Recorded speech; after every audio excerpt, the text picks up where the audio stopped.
ముహ్రిం వ్యక్తి తవాపు చేసే ముందు ఇజ్దిబా స్థితిలో వెళ్ళి హజరే అస్వద్ను దర్శించుకోవడం సున్నత్. అసలు హజరే అస్వద్ను ఎలా దర్శించుకోవాలో తెలపండి.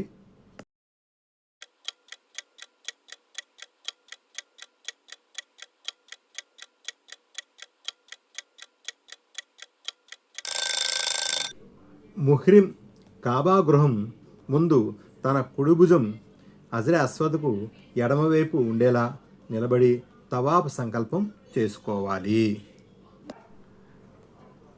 తవాఫ్ చేసేవారు తప్పనిసరిగా సంకల్పం చేసుకోవాలి.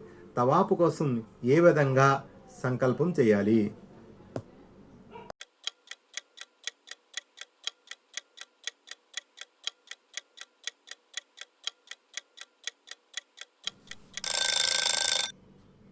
ఓ అల్లాహ్, నేను నీ పవిత్ర గృహం తవాఫు చెయ్యాలని సంకల్పం చేసుకుంటున్నాను.